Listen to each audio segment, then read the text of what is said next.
Talvez se eu perguntasse aqui, o que é oração para você? E aí a gente poderia ter uma vastidão de opiniões, né? Vocês iriam falar o que você acha. E a gente tem isso, né, no mundo aí fora também, várias interpretações do que é oração.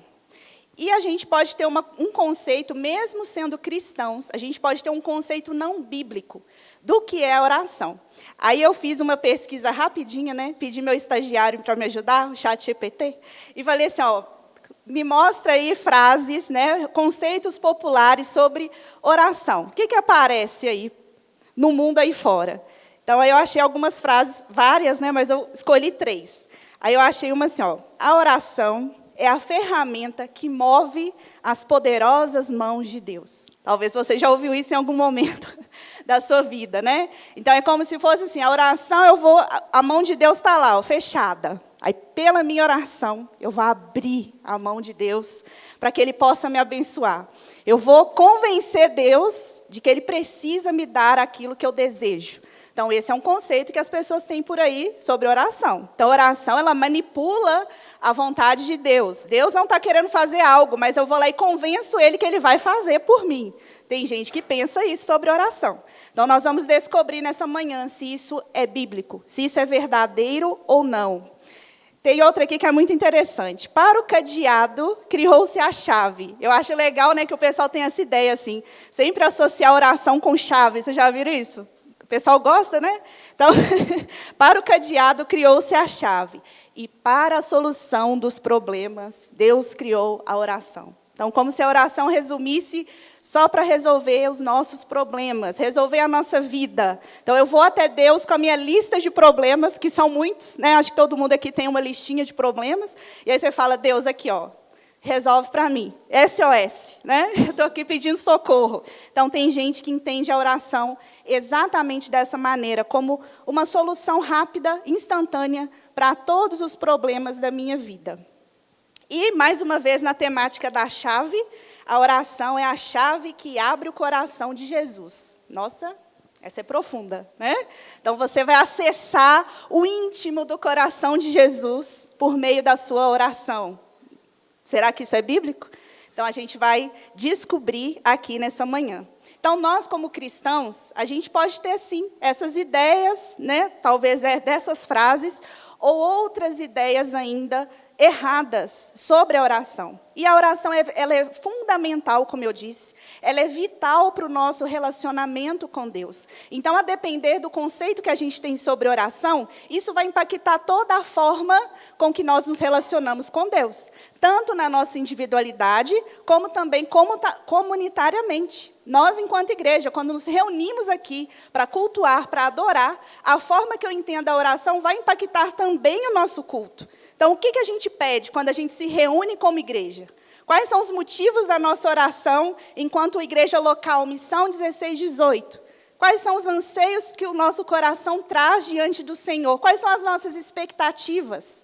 Então, hoje a gente precisa conversar mais sobre isso, para a gente alinhar o nosso coração e sairmos daqui com o entendimento bíblico, e não só a teoria bíblica, mas a prática. Nós precisamos praticar oração, porque também não adianta a gente ser um teólogo da oração que não ora. E nós, reformados, temos um risco sério de fazer isso, cometer esse erro, né? Nós somos tão bons na nossa doutrina, em conhecer João Calvino, Martinho Lutero, e a gente fala, a gente cita os autores, mas, às vezes, a nossa prática diária não condiz com aquilo que a gente defende. E esse é um pecado, né? É muito comum no nosso meio, a gente precisa reconhecer isso. A gente é muito teórico e pouco prático na nossa vida de devoção ao Senhor. E aí eu queria, antes de seguir, a gente ver aqui uma frase do Mark Dever, que é desse capítulo, né, que nós estamos estudando. E aí ele vai falar mais um pouquinho para a gente aqui o que não é oração, né? Para a gente não confundir o conceito bíblico com as outras coisas que a gente já aprendeu ao longo da nossa vida. E ele diz assim, a oração não é alguma energia misteriosa do universo. Isso é importante, porque tem gente que lida com a oração dessa maneira, como se fosse um poder mágico que eu vou manipular, uma energia. A gente até ouve isso, né? A pessoa está com um problema lá, o pessoal fala assim, vamos mandar energia positiva, né? Não é isso? Mas tem cristão também que lida dessa forma, como se fosse algo mágico, manipulável.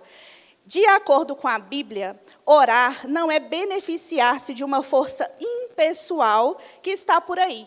Essa força impessoal, a gente vai pegar ela aqui agora, agarrar, e vamos usar aqui em nosso favor para a gente trazer e atrair coisas boas, atrair a nossa vitória. Não é dessa forma.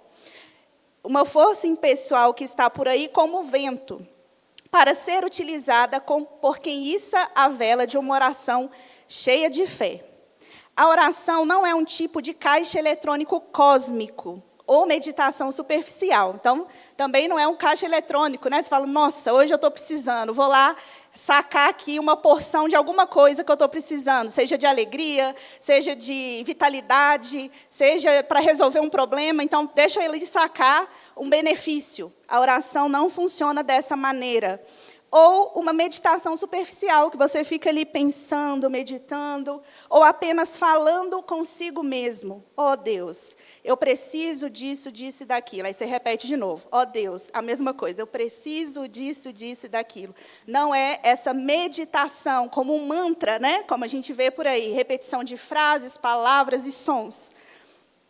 E aí, no caso, o Mark Dever vai dizer, orar é falar com Deus.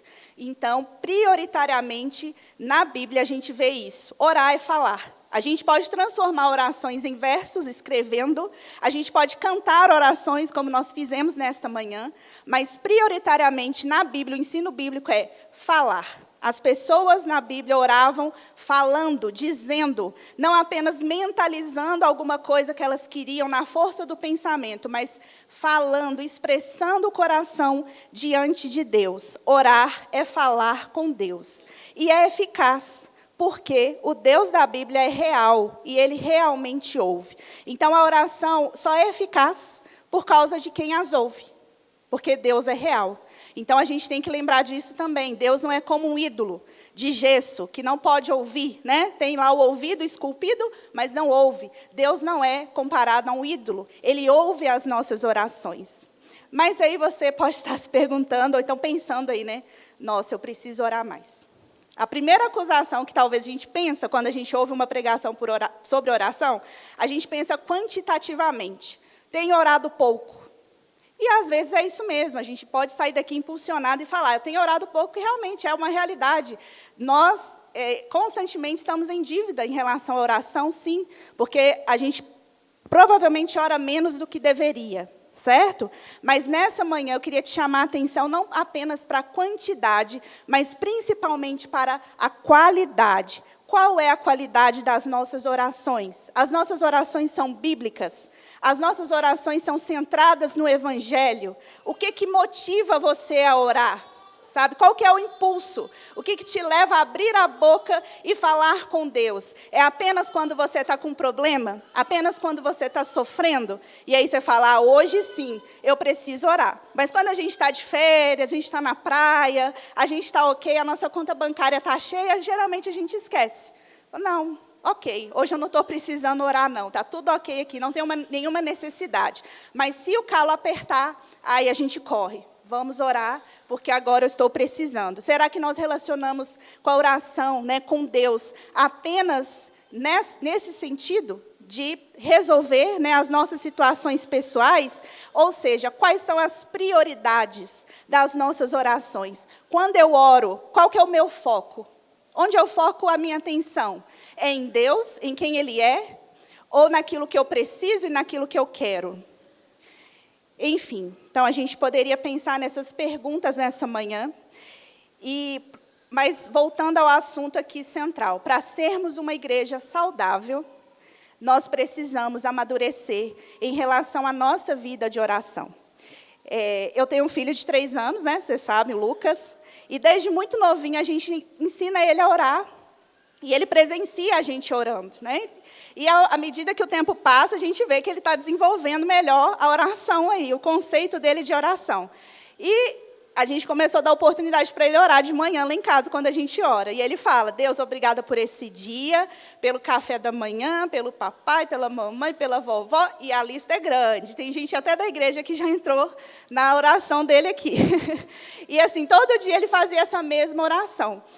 E teve um dia que ele virou para mim e falou assim: mãe, agora eu vou orar para Deus criar uma irmãzinha para mim. Olha... Fiquei assustada, óbvio, né? Mas falei, vamos orar então, pedir uma irmãzinha. E aí passou um tempo, ele falou: mãe, eu quero uma irmãzinha, vou pedir para Deus para criar uma irmãzinha e para criar um irmãozinho também. Eu, glória a Deus. Já com o coração saltitando aqui, né? Vamos orar para Deus trazer mesmo recursos, né? Para Deus sustentar a nossa família, porque é isso mesmo, filho, mas pode orar. E aí eu fui percebendo assim, que o conceito de oração dele tem sido ampliado. Ele pensou: eu posso orar pelo café da manhã, mas por que não orar por um irmão, por uma irmã, para Deus aumentar a minha família? Ok, que ele cresça, que ele se desenvolva, que ele amadureça a vida de oração dele. Mas a semelhança de uma criança, né, a gente também poderia pensar nisso. Será que nós temos desenvolvido a nossa vida de oração? Amadurecimento, que talvez a gente esteja orando ainda como uma criança de 3 anos, apenas pelas necessidades, apenas pelos meus desejos, apenas pelos meus sonhos, e a gente ainda não expandiu isso para além. A nossa vida de oração ainda está infantil, infantilizada. Então, eu queria, nessa manhã também, trazer para nós essa mentalidade. É como disse o discípulo lá em Lucas 11, ele vira para Jesus e fala: Senhor, ensina-nos a orar. No relato de Lucas, antes de Jesus ensinar a oração do Pai Nosso, que é o que a gente vai também meditar aqui nessa manhã, esse discípulo faz esse pedido. E eu acho tão interessante essa sinceridade dele, de falar: eu não sei, me ensina. E nós, como igreja, precisamos também fazer esse pedido constantemente: Senhor, ensina-me a orar. Porque talvez eu sabia, eu aprendi pela palavra, mas eu estou esquecendo. Me impulsiona novamente, Senhor, a orar por aquilo que realmente importa, para aquilo que realmente eu preciso orar, para fazer orações que realmente estejam de encontro à Tua palavra e à Tua vontade. É como disse Tiago também: vocês pedem e não recebem, porque pedem mal, para esbanjarem em seus prazeres. Então, talvez a nossa oração está limitada como uma criança, ou a gente também está invertendo as ordens de prioridade da nossa oração. Nós pedimos, mas pedimos mal, porque pedimos aquilo que é só para o nosso bem-estar. Então, que a gente possa também ampliar, não só o nosso conceito de oração nessa manhã, mas também a prática e, não somente isso, nos amadurecer também enquanto igreja, não sermos igrejas imaturas, igrejas infantis. Amém? Vocês estão comigo? Então, vamos lá. Para meditarmos nessa manhã, nós vamos no Evangelho de Mateus, no capítulo 6.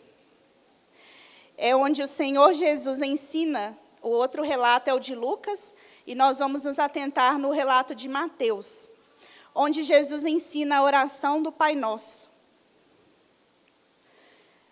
Mateus 6, nós vamos começar a ler do verso 5.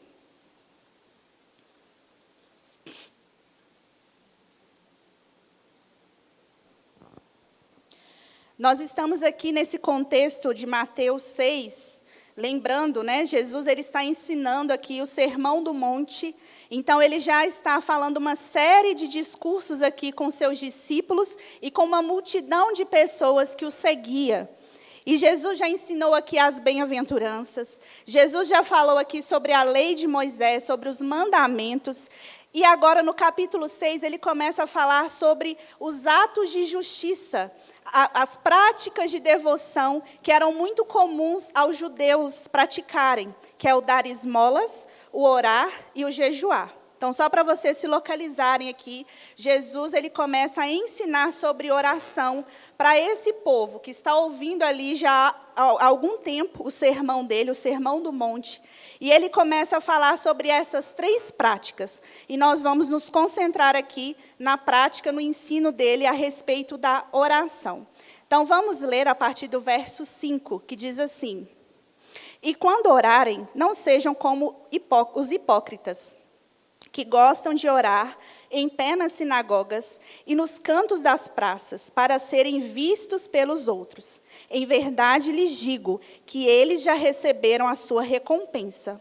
Mas, ao orar, entre no seu quarto e, fechada a porta, ore ao seu pai que está em secreto, e o seu pai que vem em secreto lhe dará a recompensa. E orando, não usem vãs repetições como gentios, porque eles pensam que por muito falar serão ouvidos.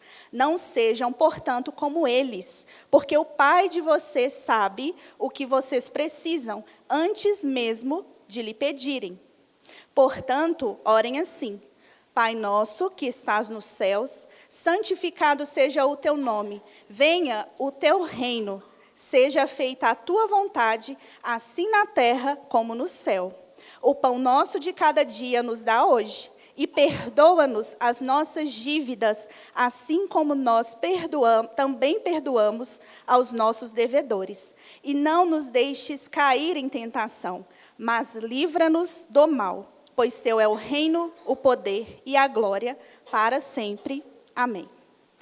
Então, Jesus ensina aqui os seus discípulos um modelo de oração para que eles possam se basear, para que eles possam pautar todas as outras orações. É uma base, é um ensino, é um modelo, é um padrão que a gente pode seguir. Não significa que a gente tem que orar somente o Pai Nosso. Amém? Nem ficar repetindo essa oração todo dia, toda hora, como se fosse um mantra. Não é essa a intenção de Jesus aqui nesse texto. Ele está nos dando uma instrução, é uma direção, um conselho aqui bem pedagógico de como deve ser a nossa oração. Qual o conteúdo, qual que é a prioridade, qual que é a forma, o que a gente precisa expressar diante de Deus. E, para ficar bem didático, a gente vai ver aqui uma tabela. Pode projetar aí, João, por favor, a tabelinha. Desculpa, Karen, não vi você. Isso aí. É uma forma bem didática de nós vermos a oração do Pai Nosso, a oração do Senhor, que ela se divide em 2 blocos. Um primeiro bloco, a gente leu aqui, né? Ela vai falar a respeito de Deus. Então, a ênfase da oração nesse primeiro bloco, você ora pelo reino de Deus, pelo nome de Deus, pelo reino de Deus e pela vontade de Deus. Ao todo, são 6 petições que a gente faz. As 3 primeiras, centradas em quem Deus é. Seu nome, seu reino, sua vontade. O segundo bloco, a oração se concentra em nós. E aí é o momento de nós orarmos por nós mesmos, para fazermos as nossas petições. Mas quais são essas petições? Elas estão centralizadas em 3 aspectos. Nossas necessidades, o pão, nossas dívidas, o perdão, e nosso adversário, proteção. Então, deu para visualizar aí a pedagogia, né, o que está aqui, bem didático mesmo, para a gente entender a oração do Pai Nosso. Mas vamos lá, versículo a versículo. E antes de entrarmos na oração propriamente dita, a gente leu aqui dos versos 5 até o 8, que Jesus ele dá 2 advertências para aqueles que estão ouvindo a respeito da oração. Então, antes de orar, dele ensinar como orar, ele fala 2 coisas aqui que nós não podemos fazer. E ele dá 2 exemplos de pessoas. Então, primeiro ele fala, e quando orarem, percebem também que Jesus ele não está falando aqui, gente, vocês precisam orar. Deixa eu falar com vocês aqui, uma novidade. Quem me segue tem que orar. Jesus não para fazer isso aqui não, porque pressupõe que quem é cristão, quem segue o Senhor, vai orar. É natural, já está implícito na vida cristã. Ou seja, quando vocês orarem, é certo, eu já estou contando que vocês vão orar. Então, quando orarem, não sejam como os hipócritas. Quem que é o hipócrita aqui? A gente geralmente personifica o hipócrita na figura do fariseu, já é automático, você já faz essa conexão. Mas a palavra hipócrita, a origem dela, ela vem do teatro, certo? Então, significa simplesmente o ator. Era o ator teatral. O ator que usava, geralmente, uma máscara no teatro antigo. Então, ele poderia estar com uma expressão no rosto diferente, mas a máscara dele estava chorando, por exemplo. Ou sorrindo. Então, essa pessoa que ela representa um papel, representa um personagem. Então, seria esse o sentido original da palavra hipócrita. É alguém que está atuando.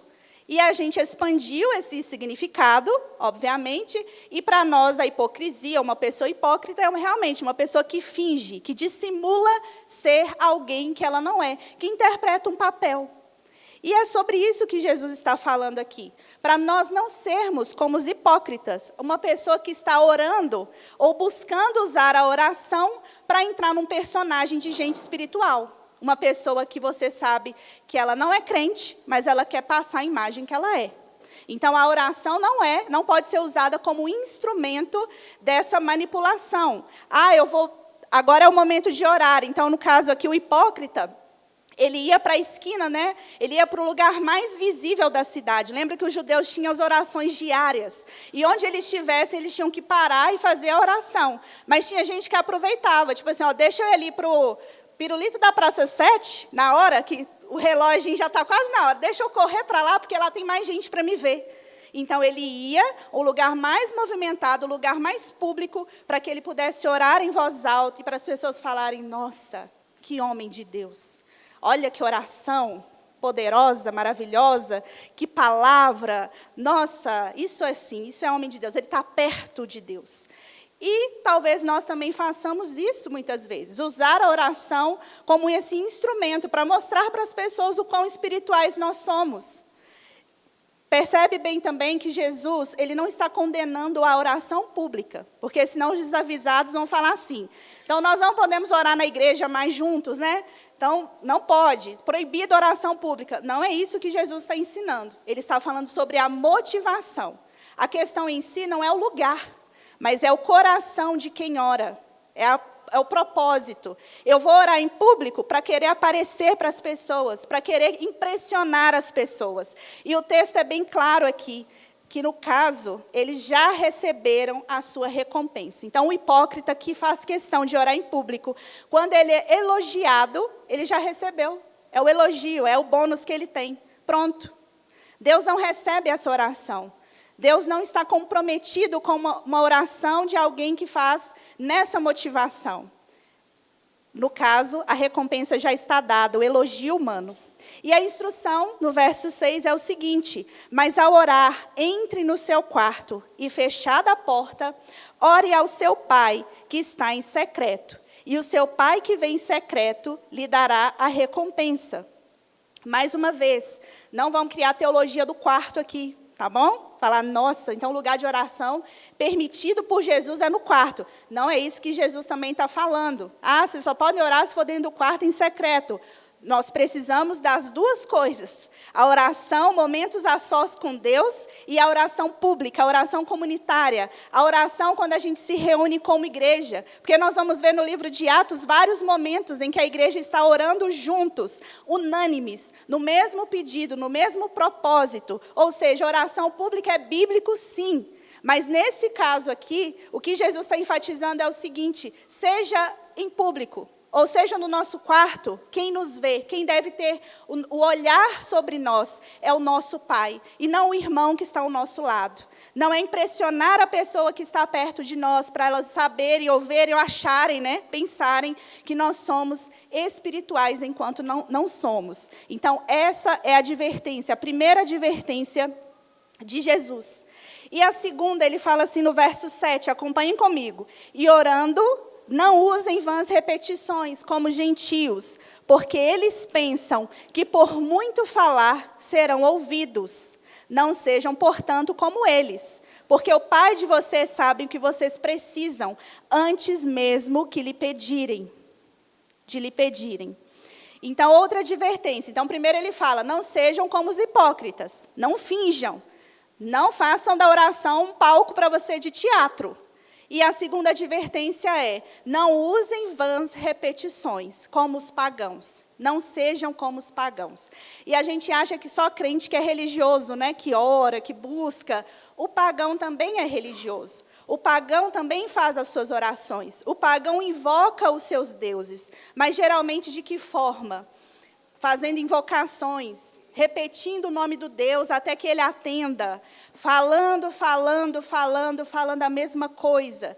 E aqui a gente poderia lembrar de uma história da Bíblia, lá em 1 Reis 18, quando Elias ele desafia os profetas de Baal. Não sei se vocês lembram disso, né? E ele faz ali um altar, coloca um animal para sacrifício, e o Deus que atendesse com o fogo do céu seria o Deus verdadeiro.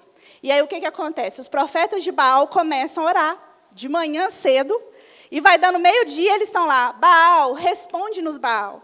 Baal, responde-nos, Baal. Baal, responde-nos, Baal. Essa repetição interminável. E aí Elias começa a zombar deles, quando vai dando meio-dia, e fala assim: fala mais alto, eu acho que ele está no banheiro. Talvez ele foi viajar. Talvez ele esteja ocupado. Ou então ele está dormindo, grita mais alto para acordar ele. Mas é interessante essa história, mas muitos cristãos se relacionam com Deus como se ele fosse uma divindade pagã. Então eu vou ficar aqui diante de Deus falando: Senhor, me dá um emprego, Senhor, me dá um emprego, Senhor, me dá um emprego, Senhor, me dá um emprego. Como se Deus fosse Baal ou qualquer outro Deus que não é Deus, né? Ou seja, nós temos que nos perguntar como nós estamos relacionando com Deus por meio da oração. Será que eu conheço Deus verdadeiramente? O Deus a quem eu oro? O Deus a quem eu dirijo as minhas palavras? Talvez eu esteja achando que sim, que Deus é essa força impessoal que eu preciso manipular e que eu vou convencer Ele daquilo que eu preciso e Ele vai me dar. E essa chave que eu vou abrir a porta, que eu vou destrancar, que eu vou abrir um cadeado e que eu vou fazer isso, eu vou fazer aquilo. Talvez nós, como igreja, estamos nos relacionando com Deus como se Ele fosse uma divindade pagã. E Jesus nos orienta: não sejam assim, não sejam como os pagãos. E aí ele começa a ensinar, então, a oração que a gente conhece como oração do Pai Nosso. Portanto, diante do verso 7, né, que fala para a gente não repetir vãs repetições, até a oração do Pai Nosso, se a gente começa a repetir ela sem essa consciência do que a gente está dizendo, sem estar conectado com entendimento sobre esse Deus que nós servimos, ela pode se tornar apenas um mantra. Por isso que a orientação de Jesus não é para a gente sair daqui decorando a oração e repetindo ela todos os dias, toda hora. É apenas uma base para que a gente possa fundamentar as nossas orações diárias. Não é errado também orar o Pai Nosso. Você pode orar, né? A gente ensina, inclusive, a oração do Pai Nosso aqui no nosso discipulado. Mas para você sair aqui com isso em mente, a oração ela vai direcionar, ela é uma oração instrutiva. Jesus está instruindo aqui o seu povo, a multidão que o seguia, os seus discípulos e também nós, como nós devemos orar. Então, a primeira coisa que ele fala: Pai Nosso. A oração se dirige a Deus como um pai. Só isso aqui já carrega um tanto de informação, de verdades, que a gente não pode esquecer. Porque Pai Nosso não é um título para Deus, para qualquer pessoa. Todas as pessoas não são filhos de Deus. Deus criou todas as pessoas, mas não significa que Ele é pai de todas elas. Então, quando você dirige a Deus como Pai Nosso, você está reafirmando as verdades da redenção. Eu fui redimido por meio do sacrifício de Jesus. E isso me fez não apenas uma pessoa perdoada e salva, mas isso me introduziu num novo reino, o reino de Deus. E não apenas no reino de Deus, mas nos introduziu na família dele. Nós somos parte de uma família e o Deus é nosso Pai. O Pai que cuida, que zela pelos seus. Então, pensa em tantas verdades do Evangelho que estão carregadas simplesmente nessas duas palavras. Pai Nosso. E não é Pai meu, né? Meu Pai. Embora a gente possa falar assim, meu Pai, mas nós precisamos estar conectados com essa verdade, que é nosso, que existe uma multidão de seguidores, de cristãos, ao redor do mundo nesse momento, por exemplo, orando, dirigindo as suas orações a Deus. Nós fazemos parte de uma pequena parcela, uma igreja aqui local, que faz parte de uma igreja que se estende pela face da terra. É Pai Nosso.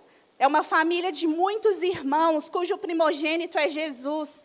Então, são tantas verdades maravilhosas que estão carregadas aqui. E a segunda frase é: que estás nos céus. Então, esse pai, ele não é como um pai terreno, não é um pai humano.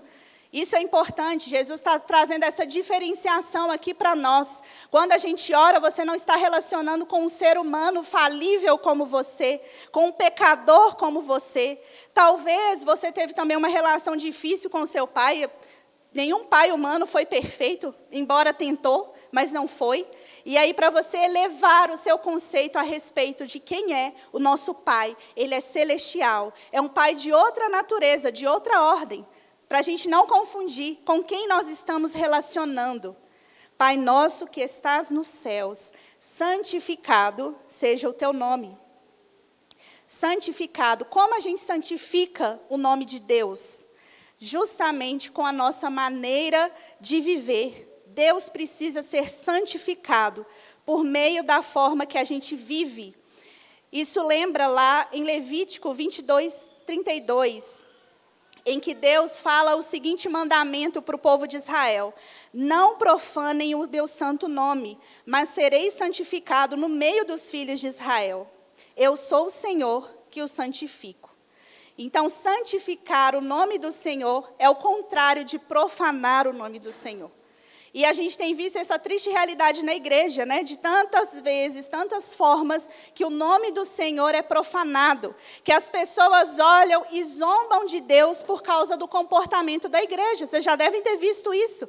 Fala, olha só o Deus que esse povo adora. Se esse povo é assim, imagina o Deus deles. Não é assim que as pessoas conectam uma coisa à outra? Porque, de fato, é assim. Então, quando a gente fala santificado, ó Deus, seja o teu nome, nós estamos nos comprometendo em santificar o nome de Deus aqui na terra, no nosso trabalho, na nossa família, na nossa faculdade. Senhor, que eu não profane o seu santo nome. Que eu não faça as pessoas terem uma visão errada de quem o Senhor é. Pelo contrário, que as pessoas possam olhar para a nossa igreja, para a sua vida, e dizer, realmente, esse Deus que eles servem é santo. É o único Deus verdadeiro. Esse povo carrega algo diferente, mas não como se fosse uma energia, uma coisa cósmica, não. Não é uma coisa subjetiva. As pessoas devem olhar para a manifestação dos filhos de Deus, as ações dos filhos de Deus, e bendizer o Senhor. Esse Deus é santo. Então, essa é a ideia. Santificado seja o teu nome. Essa é a primeira petição da oração do Pai Nosso. Nós estamos pedindo aqui, fazendo petições a respeito de Deus. Lembra aí do quadrinho. Deus e o seu nome. O segundo pedido é, seja feita a tua vontade. Talvez você descobriu nessa manhã que Deus tem uma vontade. É mesmo. Deus tem uma vontade. Ele é soberano. Ele governa sobre todas as coisas. Ele tem um plano para mim, para você, para a nossa igreja, para a igreja dele ao redor do mundo. Deus tem uma vontade. E aqui vocês podem perceber que a ordem, a prioridade das coisas está diferente do que a gente costuma fazer. Porque muitas vezes nós invertemos, né? Nós chegamos a Deus já desesperados e trazemos aqui, Deus, essa é a minha vontade. Senhor, é isso aqui que eu estou precisando. Faça isso aqui que eu estou te falando para fazer. Mas a oração que o Senhor nos ensinou, a prioridade é outra. Primeiro, é Deus, seu nome, seu reino e a sua vontade. Eu pulei, né, gente? Venha o teu reino. Primeiro, desculpa. Venha o teu reino. Esse deve ser o anseio de todo cristão. Senhor, o seu reino venha sobre nós, venha sobre a minha vida, venha sobre a minha casa. Que essa realidade do reino de Deus seja a nossa realidade aqui na terra. É isso que nós temos que clamar com mais veemência. Porque muitas vezes nós estamos pedindo outras coisas, que não é o reino de Deus. Nós estamos comprometidos com outros desejos, que não é a vontade de Deus. E que essa vontade seja feita assim na terra, como ela já é feita no céu. Então, no céu já existe uma realidade onde Deus está governando plenamente. A vontade de Deus está acontecendo plenamente. E nós ansiamos para que isso também aconteça aqui. E esse é um ótimo momento para a gente orar. Para Deus atuar na nossa cidade, por exemplo. É um momento de petição para a nossa nação. É um momento de petição para as igrejas ao redor do mundo, as igrejas que estão sendo perseguidas, por aqueles que estão no campo missionário. Olha o conteúdo da oração vindo aqui para a gente. Quando você ora, venha o teu reino. Senhor, que mais igrejas comprometidas com o teu evangelho sejam plantadas. Que a pregação do seu evangelho avance e alcance mais pessoas. Venha o teu reino sobre a nossa nação, sobre o nosso governo. Esse é o momento de nós orarmos por esses motivos. E aí, a partir do verso 11, a gente entra na segunda parte da oração, que é a parte em que nós oramos sobre nós. E o primeiro pedido dessa parte é: o pão nosso de cada dia nos dai hoje. E é interessante isso, né? Que o pão aqui está garantido, certo? O pão nosso, de cada dia. E o queijo para pôr no pão? Será que vai ter? E o cafezinho para acompanhar? Não sei, talvez. Talvez Deus vá além, porque Ele é gracioso com a gente, e Ele nos dá muito mais daquilo que precisamos para a sobrevivência. Mas a oração aqui, ela se compromete com a gente sobre as nossas necessidades básicas. É o que Jesus vai expandir logo mais à frente aqui, quando Ele vai falar sobre as preocupações com essa vida. E Ele fala que para a gente, que Deus sabe o que a gente precisa: comer, beber e vestir. São 3 coisas básicas que o Senhor está comprometido com a gente. E aqui está resumido no pão, porque o pão é isso mesmo, né? Esse alimento mais básico que a gente tem na nossa mesa, do dia a dia. E é isso, Deus está comprometido em suprir a necessidade básica do seu povo. Então, nisso a gente pode descansar o nosso coração. A gente não precisa ficar ansioso sobre o pão de cada dia, sobre o que a gente precisa para sobrevivência. Podemos ficar descansados. O problema é que a gente vai além. E as teologias por aí falam: não, você vai ter o pão, o queijo, vai ter o café, vai ter o pudim, vai ter tudo, a picanha para fazer o churrasco, vai ter tudo na sua mesa. A promessa de Deus é clara. Nós podemos contar com Deus para aquilo que é básico. E, talvez, Ele, com sua graça, Ele nos dê mais. Amém? Mas se vier, ok, glória a Deus. E se não vier também, eu estou comprometido com esse Deus que supre a necessidade da sua igreja. E o pão é de cada dia. Então, a gente não precisa ficar orando assim: nossa, será que em 2055 eu vou ter pão na minha mesa? Será que quando eu aposentar, ai meu Deus, o INSS está uma loucura. Será que lá eu vou ter o pão, né? Eu vou ter o arroz com feijão, eu vou ter o básico? Não, irmão, é o pão de cada dia. Isso está garantido. O de hoje é hoje. Então, isso já funciona até como antídoto para a nossa ansiedade.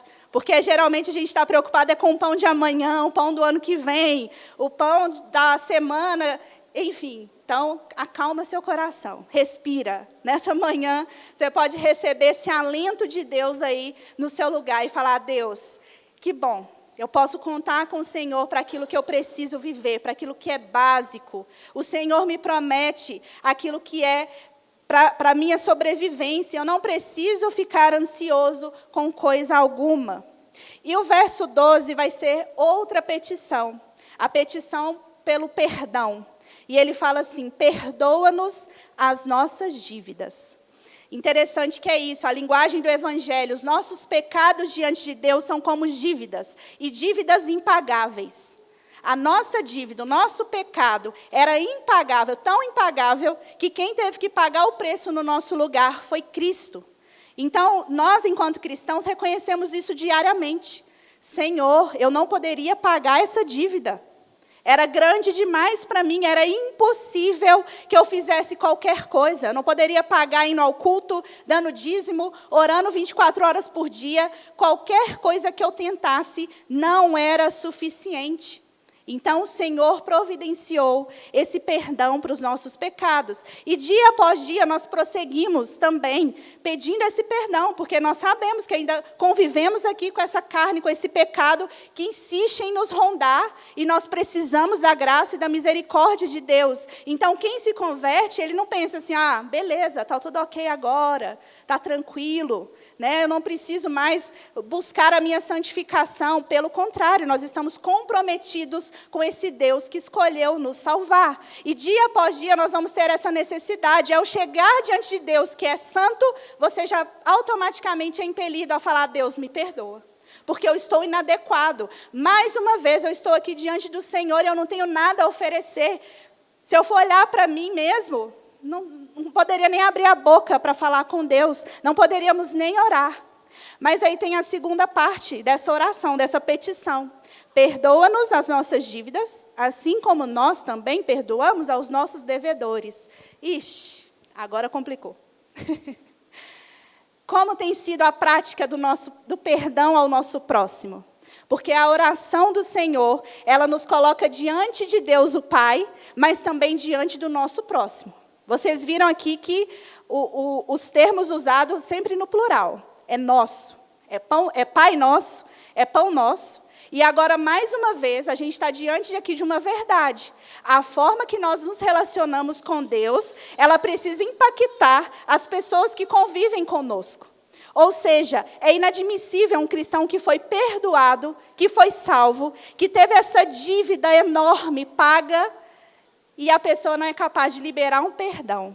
Ah, mas a pessoa foi grosseiro comigo, ela falou alto, eu vou guardar isso aqui para sempre. A pessoa morreu para mim. Um cristão dizer isso é inadmissível. Porque quando a gente olha a imensidão do nosso pecado, a imensidão da nossa dívida, você compara, põe na balança, né? Fala: Jesus, eu fui perdoado de tudo isso aqui. Então, aquilo que o irmão fez se torna insignificante. É aquela parábola que Jesus contou sobre o credor, né?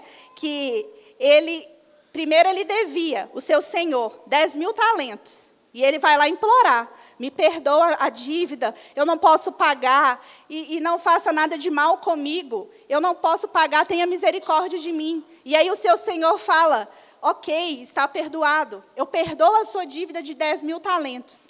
E esse homem perdoado, ele também tinha alguém que trabalhava para ele. Só que essa pessoa que trabalhava para ele devia 100 talentos. E aí, esse funcionário dele chega e fala: perdoa a minha dívida, eu não consigo pagar. Parece pouco, mas a pessoa não podia pagar. E aí, o que ele faz? Ele açoita esse empregado e o prende. E aí, quando o senhor que perdoou a dívida dele fica sabendo disso, né, ele vai falar, corrige ali, fala, né, que era inadmissível. E o desfecho dessa parábola que Jesus fala, ele diz assim, deixa eu achar o versículo aqui. Eita, vamos lá.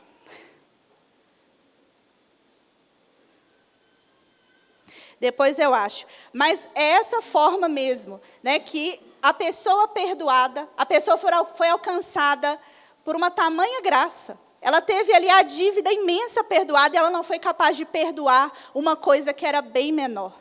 Então, nessa manhã, a gente precisa talvez lembrar de pessoas aqui.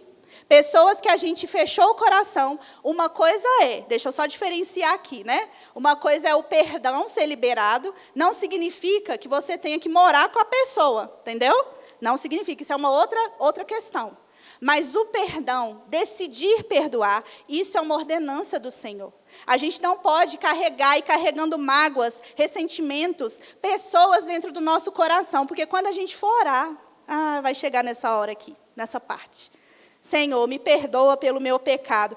Mas e o fulano que você não perdoou? Como é que vai ficar essa situação? Então, a oração bíblica é essa oração também que nos confronta. Ela não é só para massagear o nosso ego. A gente fala, eu orei, foi tão gostoso. Nossa, que paz. Às vezes, a oração vai tirar a nossa paz. Vai falar, opa, vai lá, pedir perdão. Você não está sentindo vontade de perdoar? Não, eu sei, porque não é sentimento, é decisão. Perdoa. Não está falando para você, sinta vontade de perdoar, e você vai lá e Não, perdoa, perdoa. Assim como você foi perdoado pelo Senhor. E essa é uma evidência que você nasceu de novo. Amém? Então, continuando aqui. A última petição. E não nos deixes cair em tentação, mas livra-nos do mal. Isso daqui é importantíssimo, né? A proteção do Senhor contra o mal. E esse mal aqui, né? A gente pode pensar assim, o mal do mundo, o mal, né? Uma coisa alegórica, mas é justamente a ação do diabo. E nós reformados, né? A gente não tem muito problema com o diabo no sentido de ficar lutando contra ele, né? Brigando, batalhando, batalha espiritual, né? A gente já saiu desse meio aí. Mas uma coisa que a gente corre o risco é de ignorar, né? Ignorar que a gente tem um inimigo, a gente tem um tentador, que é como diz o texto, ele anda ao derredor buscando a quem ele possa tragar, não é isso? Ou seja, a oração do Pai Nosso nos orienta a pedir, Senhor, não nos deixes cair em tentação, não me deixe cair nas ofertas que Satanás tem feito para mim.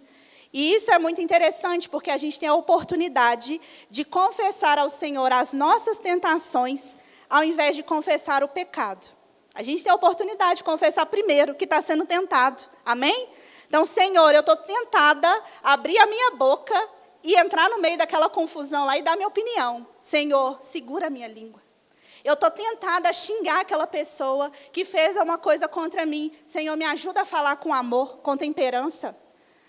Mas a minha tentação, o que eu estou imaginando aqui é outra coisa, Senhor. Mas me ajuda. Senhor, eu estou tentada a exagerar aqui na minha relação com a comida, com a bebida, descontar minhas ansiedades nisso aqui, em comer além da conta. Senhor, segura essa vontade desenfreada. Segura os meus desejos desenfreados, Senhor. Então, Jesus nos orienta e nos incentiva a confessar, a trazer diante do Senhor as nossas dificuldades. É o que o escritor de Hebreus vai falar no capítulo 4, verso 15 e 16. Porque nós não temos o sumo sacerdote que não possa se compadecer das nossas fraquezas. Pelo contrário, ele foi tentado em todas as coisas. Jesus também foi tentado, assim como eu e você.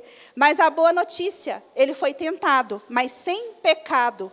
Portanto, aproximemo-nos do trono da graça com confiança, a fim de recebermos misericórdia e encontrarmos graça para ajuda em momento oportuno. Então, esse é o momento oportuno. Quando você está sendo tentado, quando seu coração está sendo seduzido pelas coisas desse mundo. Quando o diabo fica soprando aqui, não vai na igreja hoje não se compromete com os irmãos não, o pessoal é tudo falso. Não, você vai ser ferido de novo, você já foi ferido naquela igreja lá. Então não entre em comunhão com esse povo aí também não, porque vai acontecer a mesma coisa. Olha, cuidado, se eu fosse você, não ia ficar muito assim de amizade lá na igreja não. E nós temos que levar isso diante do Senhor. Senhor, eu estou sendo tentado a viver uma vida egoísta, isolado das outras pessoas. Me ajuda. E podemos saber que Deus, Ele está disposto a nos oferecer essa misericórdia e essa graça nesses momentos de tentação, para que a gente possa vencer o maligno, para que a gente possa vencer o mal, não com a nossa força do braço, não com o nosso método. Amém? E por fim, a oração termina falando, pois teu é o reino, o poder e a glória, para sempre, amém. Então, a oração sempre deve nos direcionar ao reino de Deus, ao poder de Deus e à glória de Deus. É tudo sobre Ele. Até mesmo aquilo que diz respeito a nós, as nossas petições, diz respeito primeiro a Deus, porque todas as coisas estão sob o governo dEle. E se oramos, que seja para a glória dEle, não para a nossa própria glória, para glorificar a nossa espiritualidade. Então, para encerrar, queria te encorajar a viver uma vida de oração, não apenas focada na quantidade, mas na qualidade. Uma qualidade que seja baseada nas Escrituras. Que você comece a praticar isso na sua casa, porque o que fazemos no individual em relação à oração vai impactar também como vivemos oração enquanto igreja, enquanto conjunto. Então, não deixe também seu tanque chegar na reserva, né? A semana inteira você rodando aí pela vida, e aí chega no domingo, você vai abastecer. Ora só na igreja. Não faça isso, meu irmão. Se fortaleça na fé, no Senhor, em tudo isso que nós falamos. Talvez você fale assim, mas eu não sei orar, eu não tenho muito assunto. Comece aqui praticando pelo Pai Nosso, aplicando a sua vida ao texto que acabamos de ler. E as coisas vão fluindo, e você vai aprendendo. É como se fosse um treinamento mesmo. Se a gente não fizer, a gente atrofia. Mas à medida que nós vamos praticando, a nossa vida cristã, a nossa vida devocional vai ganhando mais vitalidade. Nós vamos nutrindo esse relacionamento com Deus. Amém? Então, ore. Mas que as nossas orações, elas sejam bíblicas, elas sejam pautadas no Evangelho, em quem Deus é, na obra de Cristo na cruz, e como nós somos afetados por essa salvação. Não esqueça disso. Amanhã, né, quando começar a semana, a segunda-feira, a correria, e fala, Senhor, eu preciso orar, me ajuda, me ensina todos os dias a levar uma vida de oração. Amém, irmãos? Pode ficar.